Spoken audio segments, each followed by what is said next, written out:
A bob of mass m is suspended, okay, by a string of length L. The horizontal V at the position A is just sufficient such that the body reaches at B.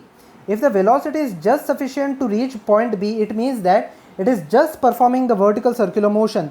It means that the velocity at point A should be equal to root 5 gr. Okay, we have to calculate the velocity at certain different point. We have to calculate the angle of theta at which the, let us say we have to find out at C where the velocity is equal to v by 2. Okay, let the height over here, let the angle over here be theta, then this length will also be equal to L.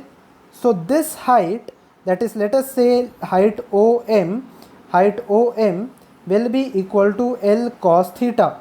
So the height from the ground, that is from M to A, will be equal to O to A minus O to M, that is L minus L cos theta. So the total height in this case will be equal to L1 minus cos theta. Okay, we will use this later. Now by using the formula, by using the work energy theorem, the work done will be equal to change in the kinetic energy, that is the change is half mv by 2 the whole square minus half mv square. Okay, half mv by 2 the whole square, that is the velocity at point C minus the velocity at point A. The work done is equal to negative of the potential energy, and this will give me the answer, 3 by 4 into half mv square. Okay, this will give me the answer 3 by 4 into half mv square. The negative of the potential energy will be equal to mgh, which is equal to mgl 1 minus cos theta.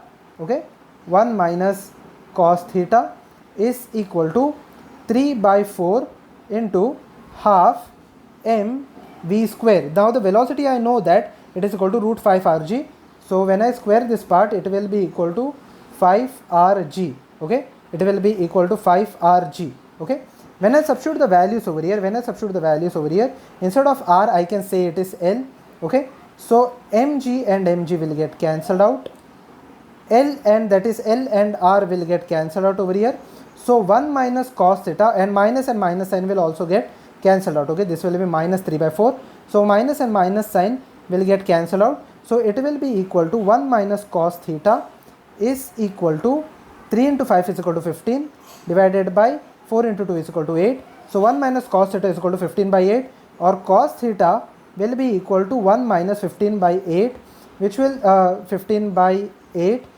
give me the answer minus 7 by 8. Now since the theta is negative, I know that the theta will be greater than pi by 2. If I calculate the precise value from here, if cos theta is equal to minus 7 by 8, then theta will come out to be, if I give you the precise value, it will be equal to 119 degree. 119 degree will be greater than 90, okay, and smaller than 3 pi by 4. So the correct option over here is C. Okay, so the correct option over here is C.